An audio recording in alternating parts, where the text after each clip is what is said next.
welcome to the Hoop Collective podcast. We talk about the NBA, which we're doing at 12:30 a.m. Friday morning. Why? Ooh. In March did we stay up till 12:30 in the morning Eastern? Especially special circumstances when I'm on Get Up in like 15 minutes. Oh, hey, look who's famous. Yeah, What's going on in Omaha? Wendy's going on Get Up. Let me tell you what's going on. You think that show starts at 10? It's 7:58. No, my alarm's going off at 4:45 Central. And you're making this take longer by whining. And we talk about the NBA. So joining us from New York City is Tim Bontemps. Hello, guys. How are we doing? Or it's going to be Saturday in a few minutes in New York. Joining us from Memphis, Tennessee, the FedEx Forum, where he watched the Warriors play the Grizzlies tonight, where there was some basketball played around a whole bunch of trash talk between Draymond Green and Dillon Brooks, is MacMahon. Howdy, partners. So MacMahon, you had an interesting evening. 6:30 local start. We thought he'll be done by 10 o'clock. No. What happened tonight? Well, a whole lot. Not that good of a basketball game, to be honest with you. The Warriors got down early, stayed down the whole time, made a nice run, and then got their butts. Warriors lost a road game. What a shocker! Well, right. The worst team in the non-Wemby sweepstakes division on the road lost another road game. Now, look, this was one where they lost it at FedEx Forum, where there are some notable empty seats courtside. I will say, certainly related, a notable absence in the starting lineup. Well, so the Ja family seats were just empty. They didn't. Yeah, T. Morant and Ja's friends were not in those courtside seats. But they were just empty, or they just weren't there? They weren't there. They were empty. Oh, wow. Kennedy Chandler's dad actually was sitting there for a little while, the rookie reserve point guard. So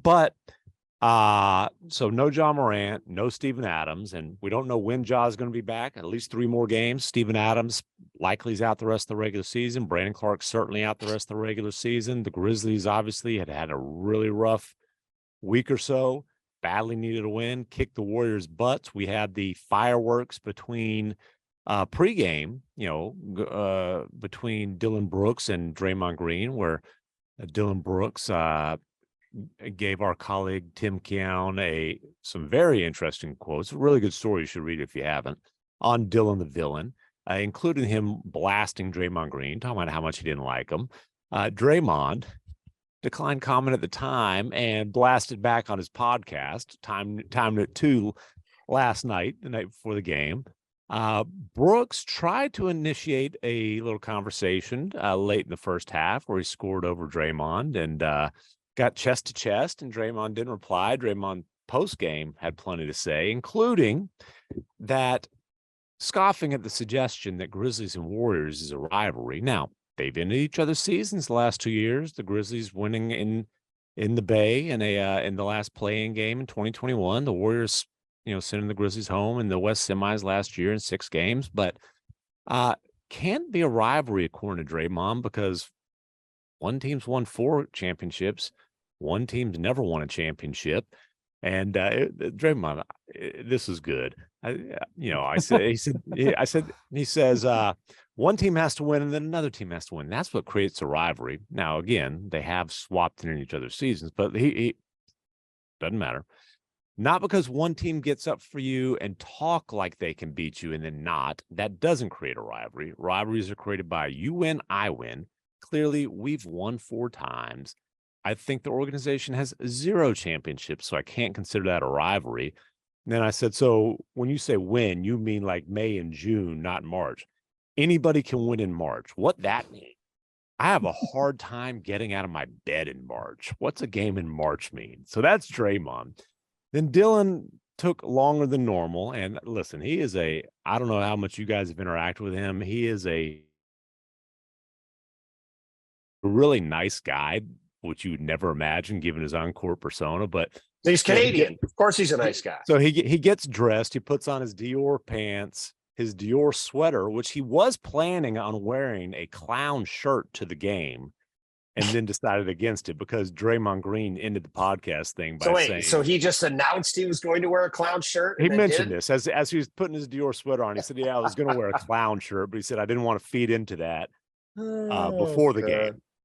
Because Draymond ended the thing with, you're not a champ, you're a clown. So he says he's going to wear the clown shirt to the next game, though. And then, of course, he puts on, I think they were Louis Vuitton shades. I might have my brand off, but Dillon's got an extensive designer shades collection. Puts his shades on. He was doing a whole lot of eye rolling behind those shades. And I mean, Dillon had all kinds of good stuff. It was fun. The probably a couple of wasn't that, by the way, just real quick, wasn't that one of KG's great trash talks where he would just say, where's your face paint, where's your face paint, clown? That's an old thing. I would bet there's a few 4-letter words in there as well. Of course, of course. But Dillon did say that he was eager to see what Draymond had to say during the game, and was a little bit disappointed that he took the media approach, as he said, didn't say nothing, which is cool.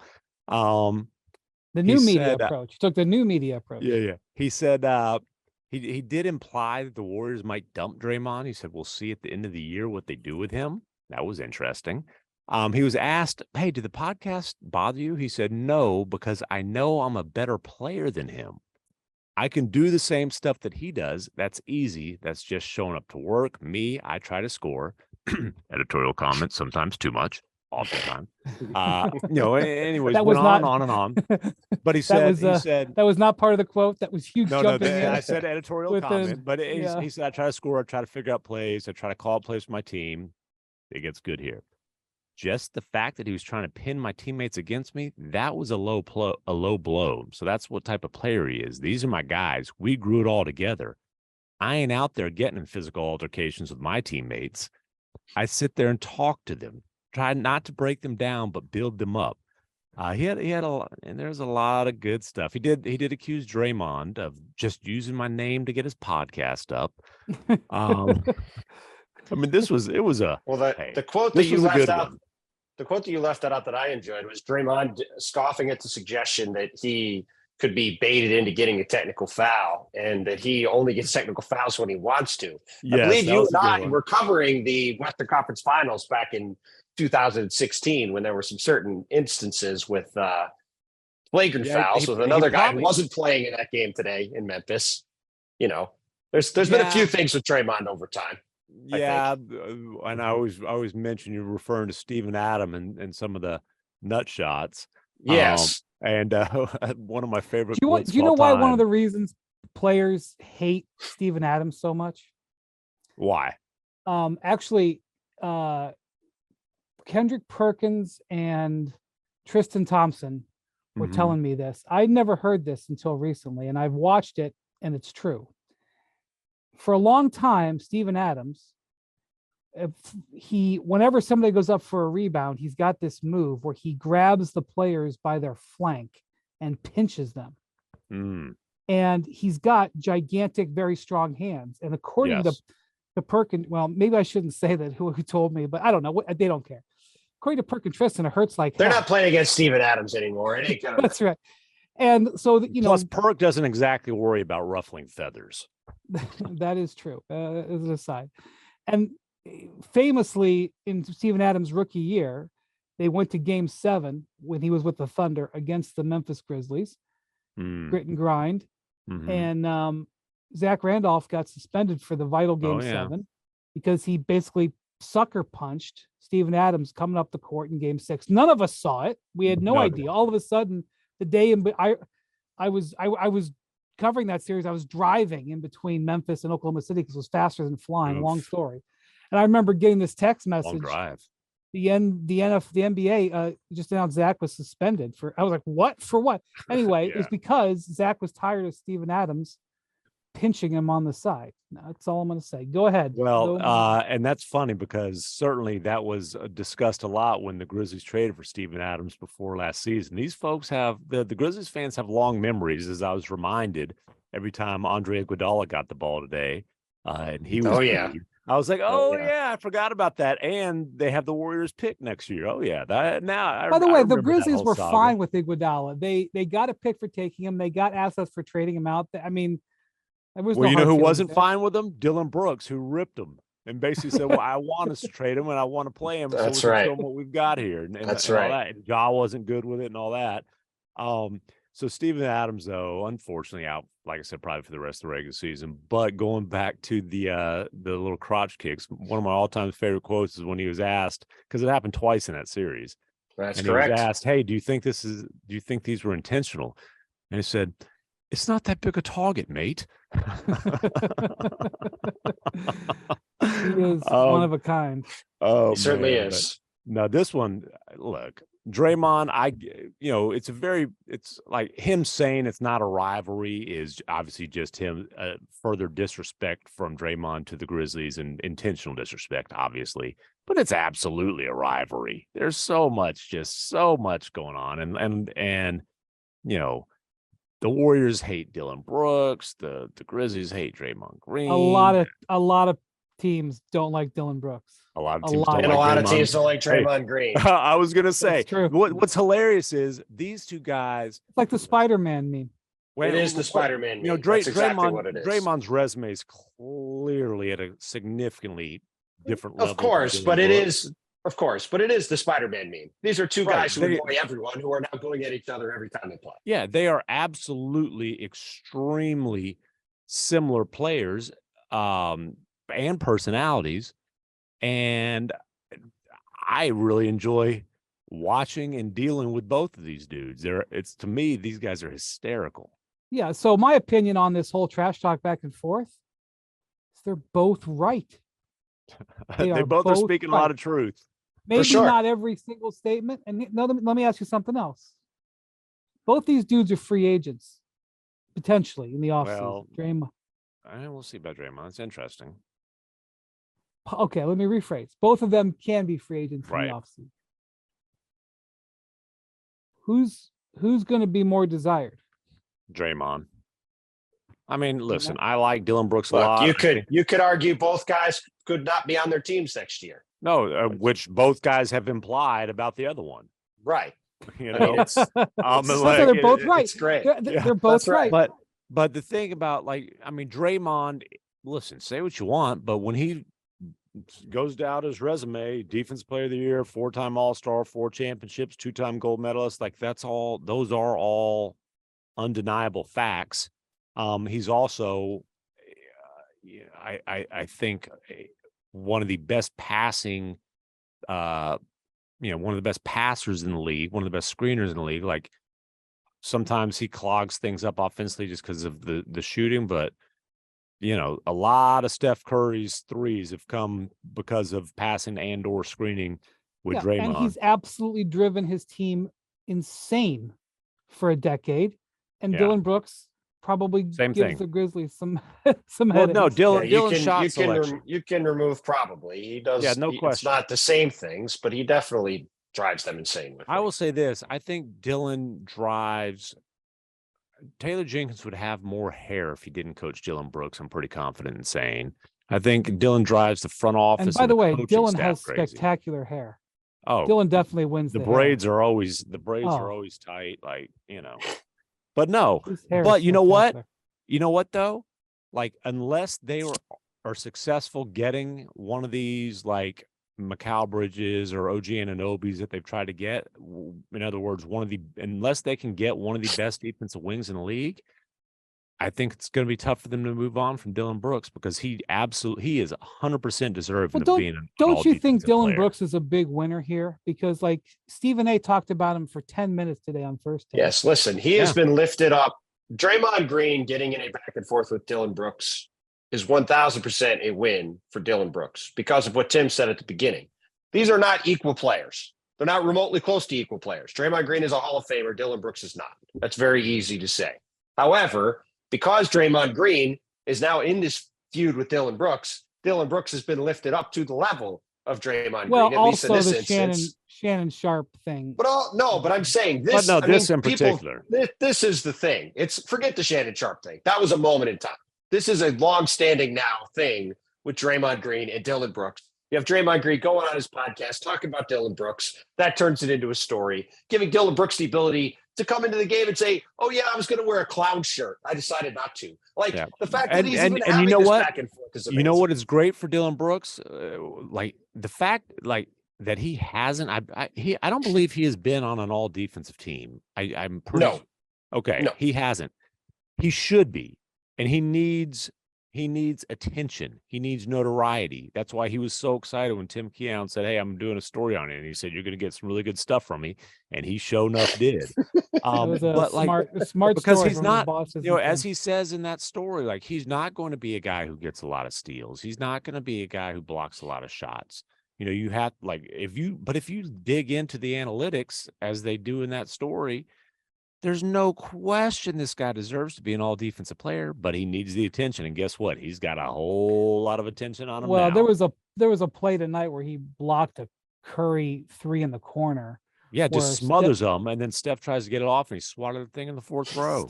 Steph did his whole relocate thing. It was pretty damn impressive. It was when they put together the edit for his the issue with Dillon Brooks is not at that end of the court. It's just very simple. The reason he's a bad player most of the time is he is a horrendous offensive player because of his horrendous decision making. I'm not going to let you say he's a bad player. I'm not going to let you say he's a bad player. The reason he can bad be offensive player. the reason that he's not going to get $20 million a year is because his shot selection will absolutely drive you crazy. Yeah, I said he's a bad. I'm not going to let you say that arguably the best on-ball defender in the NBA. Bad is offensive player. He said offensive player. He's a bad offensive player. He's not a bad offensive player. He hurts the team times because he guns. That's why he's a bad offensive player. If he I'm not going to disagree. If he didn't do that, yeah, it would be fine. But this is like the Nikola Jokic thing. He's not. He's a bad offensive player. Let me rephrase. Shooting like that. Let me rephrase. Then it would be a much different story. What's going on right now towards the hoop kind of reminds me of something Gilbert Arenas said years ago. When LeBron had this back and forth with Deshaun Stevenson with the Wizards. Dillon's a better player than Deshaun Stevenson, but By the way, Dillon Brooks is shooting 38% from the field and 32% from three. Let him tell his damn Deshaun Stevenson story and shut up. I'm just emphasizing that. That's all. Come on, Deshaun Stevenson stories, please. But this was a back and forth, and LeBron, basically compared himself to Jay-Z and Deshaun Stevenson to Soulja Boy, who had whatever, I can't remember the name of his hit song, but it was the hit at the time. And it was a pretty powerful smack. And then Jay-Z dropped some remix of one of his songs in the middle of the series and changed a verse. I think Blow the Whistle was, and put Deshaun Stevenson in the song. And, then Soulja Boy himself shows up at the next Wizards game and they have this whole little thing. And I remember asking Gilbert Arenas during the series, during the back and forth, it was a classic back and forth of that series, about Deshaun Stevenson, basically getting worked over by LeBron because he was working him over. He had moments when he got under LeBron's skin. But LeBron's going to win that. And Gilbert was like, "Are you kidding me? Jay-Z just put him in a song. This is the greatest 2 weeks of this guy's life. He's absolutely the winner." And Gilbert was right. And so I say Dillon Brooks the big winner here. Now we got bigger discussion to have about where the Grizzlies are headed as a franchise. By the way, and then you remember Deshaun Stevenson was a nice role player on that 2011 Mavs team. And if you want to talk about the best 2 weeks of his life, no question. Got all kinds of trash talking on LeBron, especially right after the championship. He saw some people partying and bought one of their shirts that he wore on the plane home that said, "Tell me how my dirt tastes." And then he then signed with the New Jersey Nets next season, which I covered him when he had an ATM in his house. Yes. And then he also, I think that was when he was in Orlando. He had the ATM, but yes. Yeah. Well, the house was in Orlando. by the way, Jet Terry, when he got the Larry O'Brien trophy tattooed on him before that season started, that was from Deshaun Stevenson's personal tattoo artist when they had a preseason party at his Orlando place. And then Deshaun Stevenson, it was like a couple days, I want to say, after the championship game and the parade, when they told, hey, don't put a microphone in front of Deshaun, he stumbled across the stage and got in front of the microphone. He was found wandering aimlessly at some random apartment complex that didn't know where he was. Deshaun Stevenson's best 2 weeks of his life were during and immediately after the 2011 finals. Yes, going over getting in the Jay-Z song, I can assure you. Very, very few people over the course of the last 20 years have really gotten over on LeBron.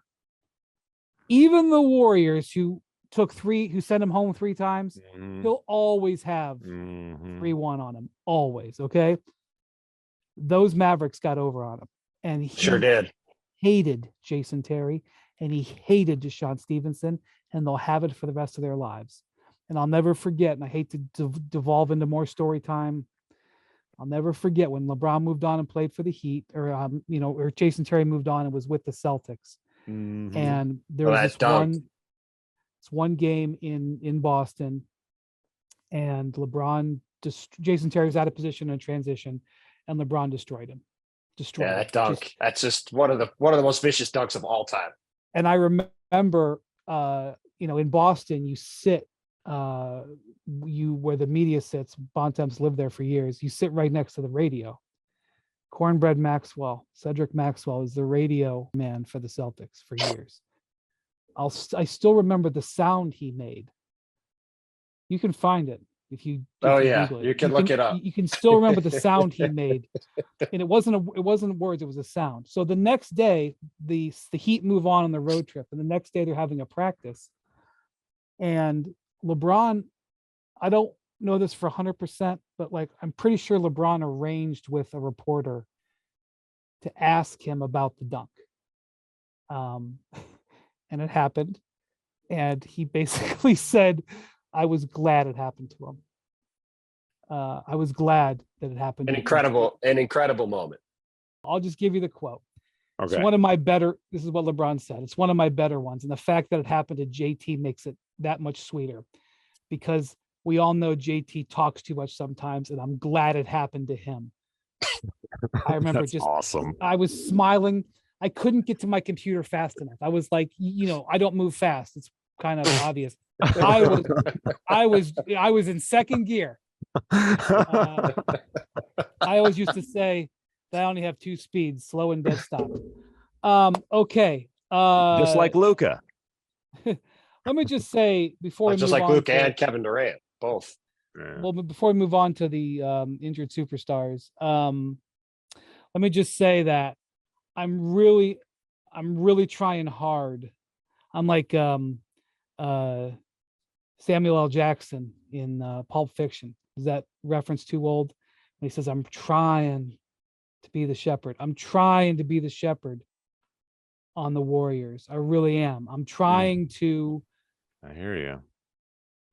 Respect that they're a champion that doesn't get up for the regular season. I'm trying to respect their numbers when they play together. I'm trying to remember that over 20 years, the trap that people fall into every single year is that the playoffs are anything like the regular season. I am trying to do it, but God, they're making it hard. Dude, the only teams with the worst road records now are the Spurs and the Rockets. And, I had Kendra Andrews on the hit YouTube show Howdy Partners this week, and we're discussing reasons to believe in the Warriors and reasons to doubt. And the number one reason to doubt is they are literally one of the league's worst road teams. And it's crazy because, we've mentioned that the historic streak, long streak in history of winning at least one road game, whatever it is now, 27-28 series. Yep. I mean, not only do they get their asses kicked on the road a lot. They are, for whatever reason, and Steve Kerr was talking about this tonight, for whatever reason, they are a completely disconnected team on defense on the road.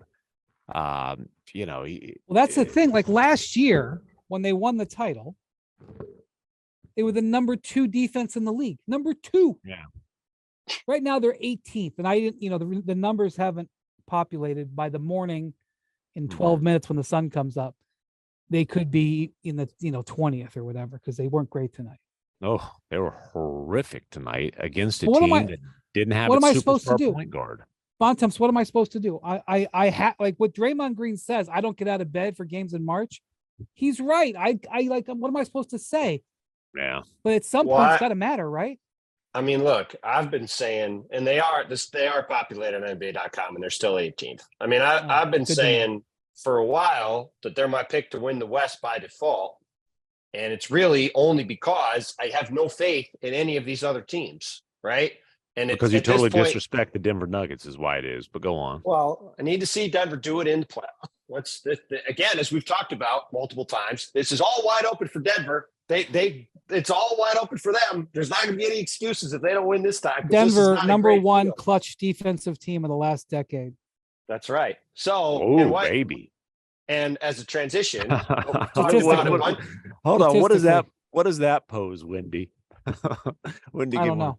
What are you like smoking a cigarette? You're so satisfied from that statement that you got to smoke a cigarette? My goodness. I was just looking up and just pondering. Yeah, well, we'll see what happens with their clutch defense in the playoffs. And we will see. I agree. No, and what have we talked about with Phoenix a bunch? That they got 2 main guys, and really 3 guys, including CP, who get hurt all the time. Yeah. And MacMahon, Brian flew to Phoenix to watch Kevin Durant play in his first home game as a Phoenix Sun. Kevin can't even get through warmups, and now he may not play in a home game or any game until the playoffs. So dude, we had back-to-back nights of ankle injuries in pregame warmups. Oh yeah, Jonathan Kuminga rolled his ankle and didn't play. That's right. Didn't play. That's tonight, crazy. Wait a minute, real quick. Okay, I've seen in pregame warmups guys who already had injuries, like their back that was already bothering them stiffened up, their hamstring something flares up on a guy. Yeah. The only thing I can compare this to, Francisco. I'm telling stories tonight. It's late. Francisco Garcia. Does everybody remembers Francisco Garcia? Listen, New York City legend Francisco Garcia. That's right. One time the ball got caught on the flange. I think it was on a free throw. The ball got stuck on the back of the rim, just up there. And Francisco Garcia went up to get it and to knock it down, and he sprained his ankle on landing. Oh man! And LeBron said it's because he was wearing Reeboks. Oh, okay. No. That's the only thing I could think about last night when I saw that that injury, that he basically spiked himself. And I don't think the floor was wet. He just spiked himself. That was a strange one. And honestly, though, okay, 2 to 3 weeks. So let's assume the team announced he's going to be reevaluated in 3 weeks. Okay, let's be optimistic and say, hey, he'll be back and get a few games in at least. Well, hold on though. He's going to get reevaluated in 3 weeks. Okay. Right? Okay. So, like I said, just play the game with me for a second. 3 weeks from right now, there's 10 days left in the regular season. We never see guys instantly come back and play from the reevaluation date ever. So is he going to play in another regular season game? To me, it seems pretty unlikely, especially when you consider what happened with the hamstring injury when there was some thought he could be back before the All-Star break, and he sat out for another 3 weeks. So that's a fair point.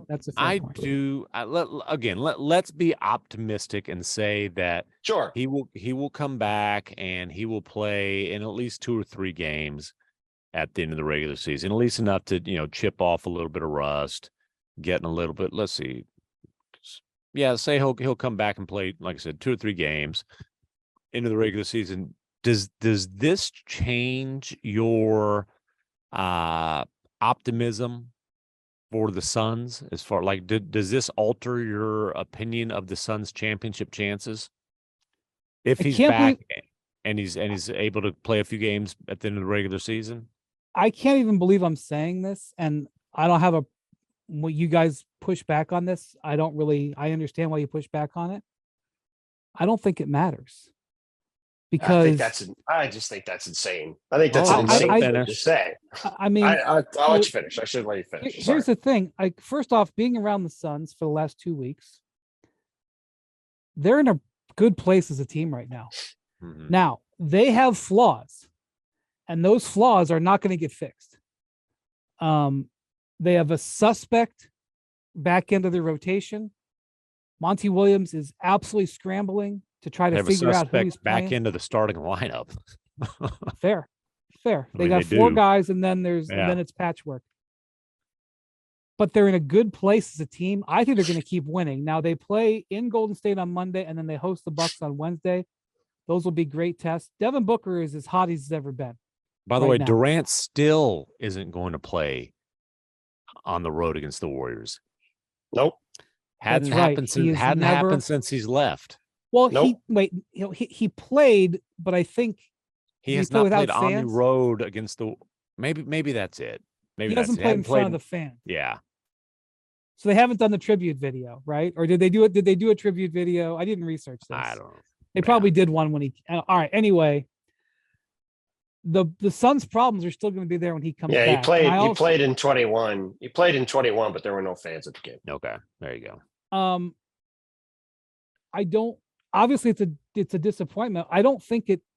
I think he slides back in, and as long as he's okay, he's going to be okay. All right. Well, that's where we got to stop. That's where we got to stop. As long as he's okay. I mean, this is why this is an insane thing to say. Yes, if Kevin Durant is able to play basketball, then the Suns will be okay. But this instance is the whole point. This is the problem. He played. I agree, but that was true. Even if he played every game, the risk of injury would still be just as great. Well, but it's not just as great though. He missed 37 games 2 years ago. He missed 27 games last year. This season, he's played 42 games. He's played 3 games in the last 2 months. There's a pretty good chance he'll have played 3 games in 3 months before the playoffs start. I'm not worried about it. And I agree. I just think that's insane. Man, how'd you feel that playing his 3rd game in 7 weeks? How'd you feel? I watched a guy score 37 points on 17 shots and thought that he was pretty good at basketball. And the question is not, can Kevin Durant come back in a month and play 1 game and be good? That's not the question. The question is, does this impact your your question was what? Does it impact your feelings on their chances to win the title or to win the West? Okay, so Kevin Durant, who will have played possibly 3 games in 3 months going into the playoffs, may have to play 21 games in a row without injury over a 6-week period, playing every other day. I don't like the chances of that, which sucks. I want to see Kevin Durant play. But we have a very long track record now of Kevin having injuries, a lot of them unfortunate freak injuries, but they're still injuries. And at some point, I think it's kind of crazy to just say, well, no big deal, not a problem, that he's going to maybe have played 3 games in 3 months going into the playoffs. Now he's just going to ramp up and play 42 minutes a game for a team with no depth that has to have Kevin and Devin Booker play every game a ton of minutes to win. I am closer. It doesn't make sense, but I think it's true. I am closer to the Windy side on this than I am the Bontemps side, which kind of makes me feel good because certainly I always get concerned when I agree with Bontemps on anything. But look, it's the one thing I don't worry about for sure is is he going to be able to get in a groove with the Suns? They're going to be able to establish chemistry. And it's dude, because Kevin Durant, the basketball player, fit. It's an instant 100%. fit. Kevin Durant, the basketball player, is not the problem. To be very clear, the reason I do think this diminishes their chances is because obviously the odds of them moving out of the 4 seed drop, and so. To me, it's about. I think they're going to keep. They drop. I didn't say that. I didn't say it's a guarantee. You're being ridiculous. You're being ridiculous, Brian, acting like they're Well, just no, going what to he's roll saying off is an 80% winning percentage without Kevin Durant now, and they're going to just climb up. but what he's saying is that the Grizzlies could really have some issues. That's right. That's what he's saying is like, they're look, 3 games. They're 3 games ahead of the Clippers. First off, if Booker or Chris Paul gets hurt tomorrow, or they don't play tomorrow, but Saturday, I guess it is tomorrow. I don't know what to tell you, but like if they beat the Kings at home, which guys, the last 4 games, Booker is averaging 38 and shooting 60%. Okay. Mhm. If they beat the Kings at home, by the way, the Kings are one of the best road teams in the league. So I'm not guaranteeing it. Great win tonight for the Kings, beat the Knicks at home. Fun game. I was watching that. If they beat the Kings on Saturday, they're going to be 1 game back of the 3, and they're going to be 2 games back of the 2. And I think they're going to keep winning. Like I don't see, short of another injury, I think they're going to win. But again, short of another this is you're just dismissing short of another injury though. But that's true no matter what. Of course. But it's not. No. But that's the thing. This isn't true no matter what. Like this team has massive injury concerns and almost instantly has had them realized. And that was true yesterday afternoon before the injury, and it was true now. I know, but it's not like you could say it's bad luck if, I don't know, Nikola Jokic slipped and hurt his ankle pregame. Like Nikola Jokic never gets hurt. So counting on him being healthy is a very reasonable thing to do. The Suns are a team that's literally the opposite of that. All of their guys are injury concerns. And again, like to go back to Memphis, Tim is in Memphis today. Steven Adams was on the verge of returning as he was at his next evaluation point, and now he's getting a stem cell injection in his knee, and he's out for a month. Okay, I'm not saying there's going to. It's a sprained ankle, though. It's not. Come on, man. Well, hold on. I'm not saying it's exactly the same. I'm not trying to say it's exactly the same. My point is, when guys are reevaluated in 3 weeks, that doesn't mean they're coming back in 3 weeks. All right, USWB, tinkle tinkle. Again, you asked, does it lower their championship odds? And just to say, oh, well, it'll be okay. Kevin will be back. It'll be fine. I just think that's insane.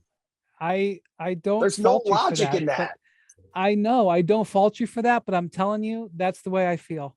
I honestly, I'm closer to Wendy here. I don't necessarily think this moves the needle for the Suns' championship chances. I think that's wild. I think it. If they got the news that the Mavs got about Luka, that like, okay, he's gonna miss a couple days, he'll be back. I would totally agree.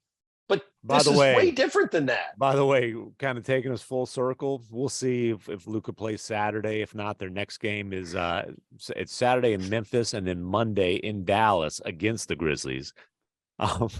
They're desperate. They're desperate. They've got to start winning. That's why he played in a back-to-back for the first time in over 3 months, despite his thigh had been bothering him. But do you think Dillon Brooks might check up on that thigh a few times while he's defending him if Luka plays in one or both of those games? If I'm Dallas, there's no way I'm letting Luka play. You think Memphis. Dillon Brooks might give him a little knee to the thigh or two. I mean, that's that when you see guys go down, that's a tough thing to do on screens, even if your thighs are totally fine. I mean, that's one of those things. They'll be setting a billion screens on Luka if he plays in that game. Oh man. Dallas or at least they don't have Steven Adams setting screens, because that guy, I'm telling you, is a right tackle. Oh man, he's right tackles wish they had his features. But Dallas they crawled back up to 8th. They edged over the 500 line. By the way, no, Finch, they've slid down with that loss to the Pelicans. It's crazy. I think they went from 5 to 8. They have. They're 8th. In that one time. By the way, it might have been from 6 to 8. No, they're in 8th place right now. I'm looking at the standings. Which, by the way, but it's a 3-way tie for 6, and they're a half game behind 5. That's how I understand. What I was going to say, it continues to be remarkable that 80% of the way through the season, 15 or 16 games to go, the gap in losses from 5th to 13th is 2. in the West. Like, that is just bizarre. That's, by the way, beyond wild. The only West teams in the last 10 that are above 500, Nuggets, Kings, Suns, and Lakers. And those Los Angeles Lakers. Hey, I can't. The MAC-10 seed title odds label has been retired. The Lakers are sitting in the 9 seed. I can no longer call them MAC-10 seed. They're also tied for the 10th seed right now with New Orleans. They're 9 in the standings as we speak. By the way, Chris Finch, the coach of the Timberwolves, gave an update on Karl Towns today because Minnesota's right in the middle. I didn't see that. What is it? Well, it was kind of an update. Like, he's not doing any even one-on-one yet. Like, he hadn't even progressed to 5-on-0. So he's still doing mostly work with like individual coaches.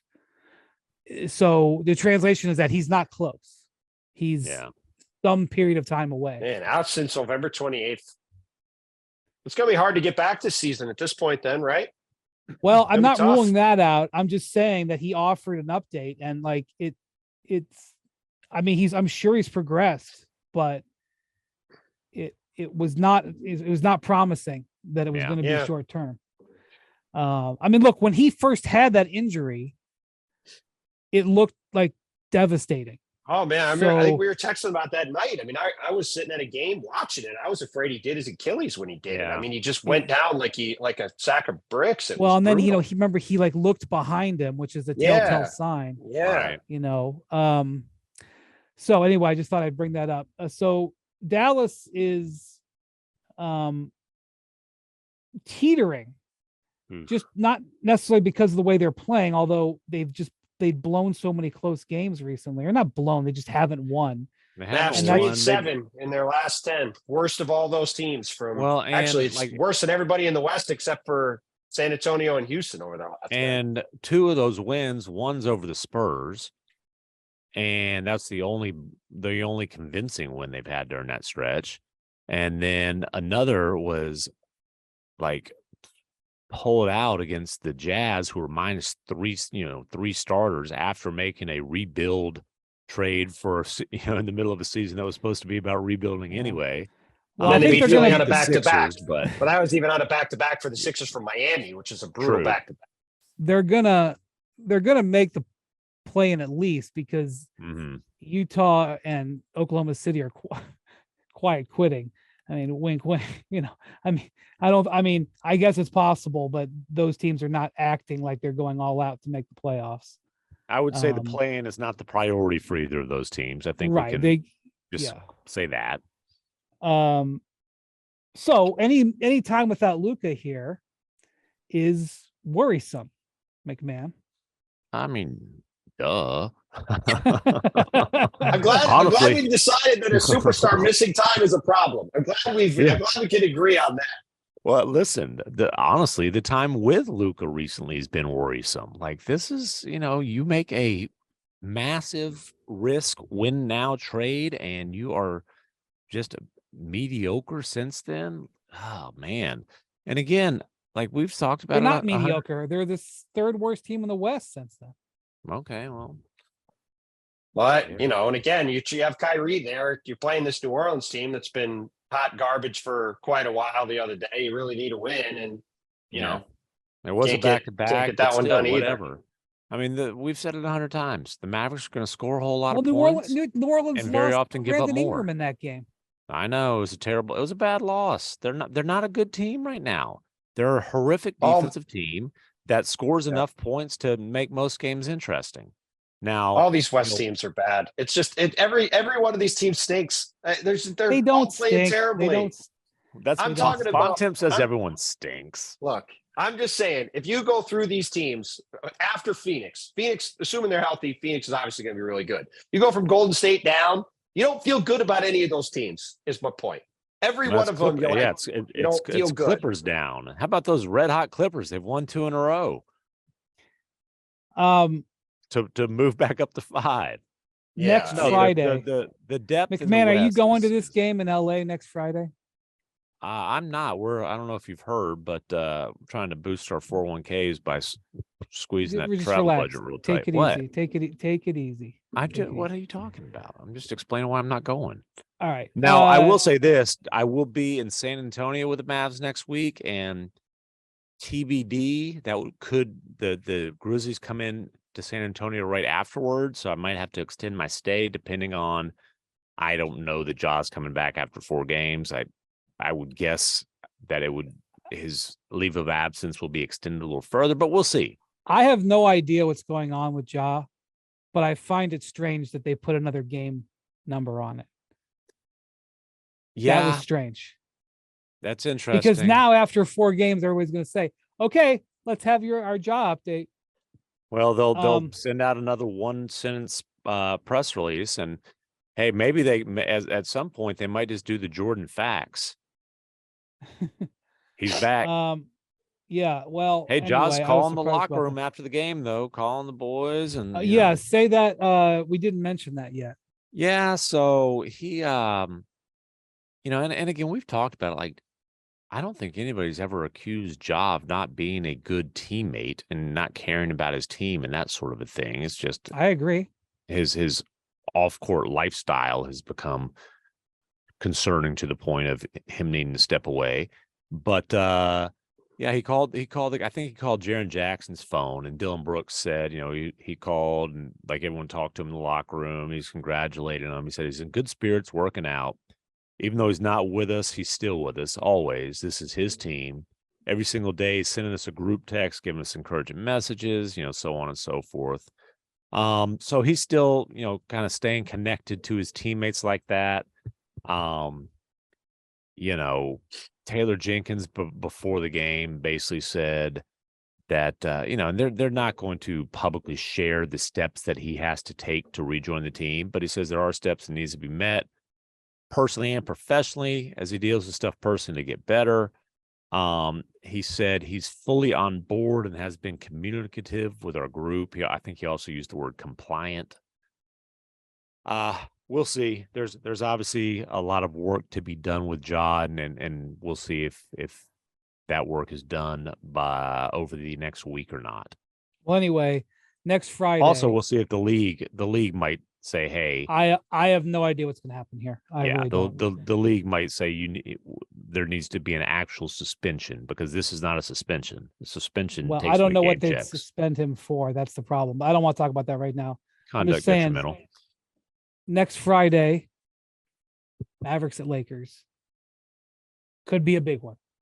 Could be. Not could be. It will be a big one regardless. There is no such thing as a not big game between any of these teams because they're all bunched up.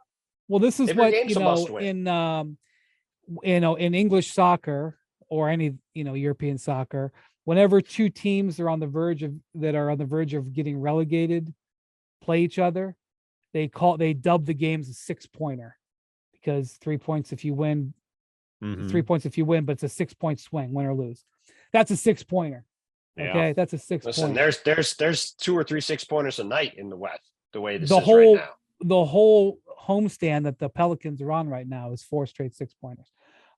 Before we go, I got to talk about this real quick. Fred VanVleet. Woo-wee! Iconic post-game rant, totally under control. Absolutely. Yeah, it's not. I wouldn't call it a rant. I don't think that's fair. You're right. That it was totally a speech. Fair. That's right. And how many cuss words? A lot. He came right out of the gate. He was just like, first off, Ben Taylor, the referee, was bleeping terrible tonight. That was his opening line. His opening line was, "I don't mind. I'll take a fine. I don't really care." And then I thought Ben Taylor was effing terrible tonight. Okay. I don't remember that ever being said like that on the record, just blatantly like that. And that's the other thing. It's one thing if a guy gets called for a technical foul and loses his mind, or there's a foul he doesn't agree with, and he loses his mind, and even if he gets ejected, like emotional utterances, and then sometimes the players can be fined for directing inappropriate language to game officials for that. He was totally cooled off, came in and said it. But this is what, so the quotes are amazing. And no matter what you think about the job the officials are doing, and also it's important to point out that the Raptors, the night before in Denver, or was it 2 nights before? It was 2 nights before. 2 Prior nights game, before. 2 nights before. Yeah, there was the controversial ejection. I think we talked about it on the pod. We did. You talked about it with Goldsberry. Yeah, they tossed Scotty Barnes with 28 seconds left in a 1-point game where nobody in the arena even noticed that he said anything. Well, to be clear, not they. Scott Foster did it to the point where, in an iconic image, one of the other 2 refs on his crew went, "Huh?" Hey, you know, all time, as CP3 once said about Scott Foster, he the man. That's who they pay to see. You know, hey, Okay, this is Scott Foster. You can't spell Scott Foster without 3 little T's. Little T's. All right. Joey Crawford, I think, pioneered the little T. But he sure did. Okay. There's no T in Joey Crawford. There's 3 of them in Scott Foster. It's important to understand that happened with the Nuggets. But this is what I'm getting towards. He sure did get fined. Oh, 30 grand though. Come on. That's 20 grand lighter than I thought it was going to be. And then he thought it was going to be. There is the typical fine for these things, just so people understand why we're saying this. If you talk about officials after the game like this in a presser, if a coach, not even like this. If you're just critical. Right. If you're critical of the officials after a game, say, Doc Rivers comes in tomorrow, they lose to Portland. He says the refs were terrible, cost us the game, blah, blah, whatever. Yeah. He's going to get $25,000. That's sort of the standard fine for going in after the game and saying, I'm going to get my money, take it from me, and I'm going to make a point. That's the standard fine. And Fred got 30. So he fillets an official by name, and there was strategy for it because he said that Ben Taylor, and in fact, I'm not sure which Raptors media guy. Josh Lewenberg from TSN looked it up. He looked it up. VanVleet's been called for 8 technicals this year, and sure enough, Ben Taylor has called 5 of them on him. No, so this 3 it says in Ohm's story. Well, Ben Taylor's crew, I believe, had called him for 5. 3 by Taylor. That's correct. Okay. Dude. So, but my point is, real quick. Now, Fred VanVleet has got it out into the consciousness that Ben Taylor, there is a potential issue with him.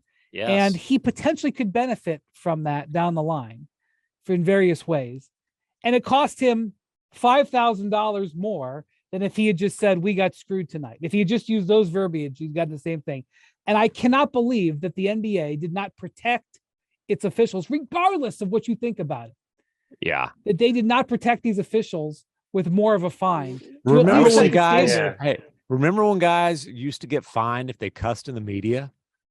He was ripping a ref, and I'm not, I don't care if they cuss or not. I don't give a But anyways, he was ripping a ref, and there was, I'm counting them just in the opening statement, there was 1, 2, 3 Fs, a BS, an S, and a phallic D. I mean, that's a lot. That is 6 expletives. Why don't you go to the other 7 dirty words? Because that'll only cost you maybe another $2,500. Just go George Carlin right down the line. Hey, go for it. It wasn't even an extra grand per expletive. It was a remarkable thing to see Fred do that. And look, MacMahon in our chat dropped a video in of Scott Foster slipping and falling during the Mavs Pelicans game, but certainly that was a national TV game. The next night he basically could have worked after the game Monday, so it certainly wasn't like the league took any issue with what he did. Bro, in the last 2-minute report, they called that technical a correct call. Oh, I know. Well, the technical. Are you kidding? It's not a correct call to eject a really good player in a 1-point game when he mutters something under his breath. Well, that's the thing. The ejection's the problem. The technical is questionable. The ejection. And especially because he had none. It wasn't like he was sitting on one. He had none. It was a 1 technical ejection with 28 seconds to go in the game. And then he and Scotty are doing this at each other, pointing at each other as he's walking off the court when Scotty's like, hey, bro, thanks. And Scott Foster's, going back at him. I mean, I don't know. All I'll say on this subject is that I've talked. Monty McCutcheon is obviously the guy in charge of the refs now. Was the best ref in the league, unquestionably. I've told Monty this before. Brian and I were both at Game 7 of the 2016 NBA Finals when Golden State lost to Cleveland. Obviously, a hugely emotional, intense game on every front. One of the most tense atmospheres, incredible atmospheres I've ever been in. There was not a single issue with the refs that entire game. No, It was the best ref game I've ever seen. and they even got the LeBron block clean perfect. on Iguodala correctly. Perfect. Although And having seen it live, I would have guessed. It was so fast. And I would have they guessed. there was not one, and that was the most intense atmosphere possible. And those No guys, reviews. no No, reviews, like whose nothing. ball out of bounds, clean as a whistle. and I've talked to Monty So about to that. It speak. was him and Duke Callahan and Danny Crawford doing that game. Three Ah, long time. Danny Veteran. Crawford. Well, Mavs I know fans those- love him. Mavs Mark fans Cuban don't love loves Danny him. Crawford. I Hey, know. that is an example though. You mentioned VanVleet calling Ben Taylor out by name. I'll never forget. I was waiting because our stats and info group had given me like the Danny Crawford Mavs playoff stats that were Yep. just like alarming. They were like 1-17 in playoff games by him, and like the spread was something awful too, like against the spread, and just all kinds of numbers. So I had a story written just waiting for the first Danny Crawford assignment to the Mavs playoff game in 2011. And I think it was game 2 of the first round against the Trailblazers. So boom, like the ref assignments come out at 8 a.m. or whatever it is. The story's filed, boom.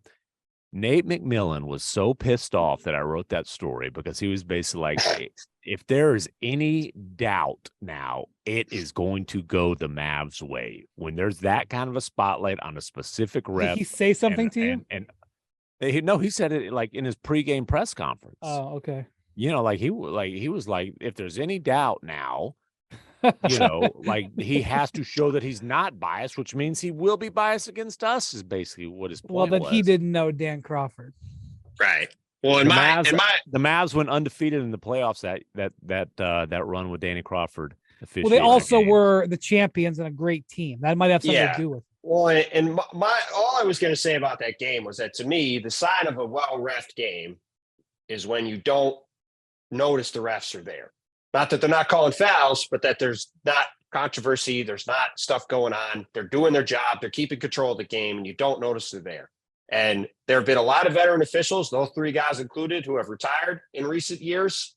And there's a lot more, in my opinion, of refs being involved in the game. Yeah. A lot of technicals. We got celebrity refs. And listen, man, going on.